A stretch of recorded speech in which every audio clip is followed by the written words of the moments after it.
I'm just that girl you see walking down the street with a smile on her face. My name is Kendra and I'm 18 years old.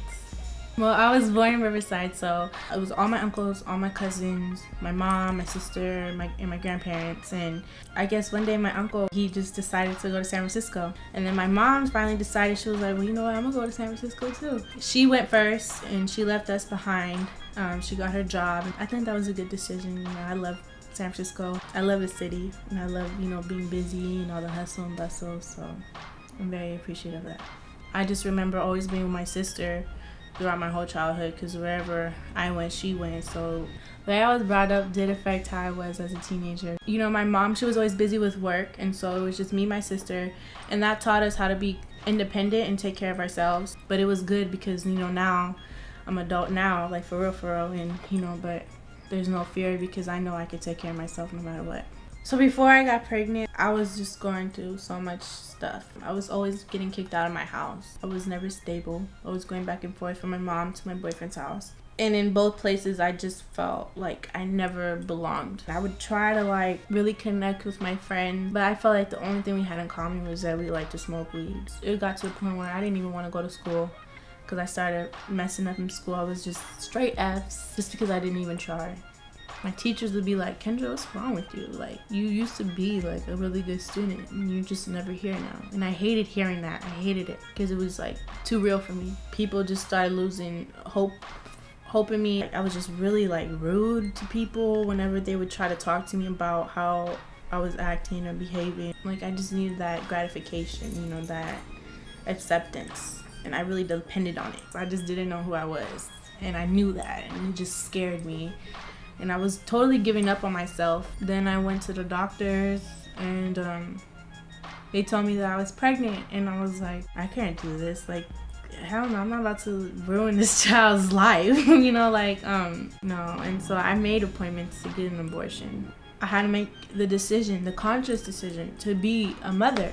I finally just woke up and I was like, I'm gonna get a job and I'm gonna be a good mother. And I just kept telling myself that every single day. When you're pregnant and you're gonna be a mother, it's not about what you need from other people, because there's a person that's gonna need something from you now. And so you have to be that main source to give. I stopped caring about like how other people saw me. I waited till I was 4 months pregnant to finally tell people, and my mother kind of guessed that I was pregnant because, you know, I guess she kind of heard me throwing up in the toilet all the time. And it was kind of surprising. She was kind of calm about it because my sister, she was a teen mother as well, and kind of surprised me, but she didn't say much. She just told me to tell my baby's father, tell his mother, and that was a scary thing, you know. But after, you know, we got together, we all sat and talked about it. I told them my plan. I think they were kind of surprised that, you know, I actually had a plan. I was really just working on myself and just being hella positive, and the more and more positive I became, the more and more blessings that were coming in. It was a beautiful time in my life, being pregnant. And when the baby came, I was 9 months and I was just so ready for her to come out. I was like so tired of being pregnant by then. I had back labor, so all my contractions were in my back. And I couldn't lay down, so I had to like kneel on the bed, and everybody was taking turns massaging me, and I was about to pass out. Like, I was gonna like I couldn't take it anymore. And right before I fainted, she came out. And like, that's what Naima's always been to me. It's just, she's like my savior, you know. She's that one who woke me up. I totally just transformed myself. I'll be starting school in the fall.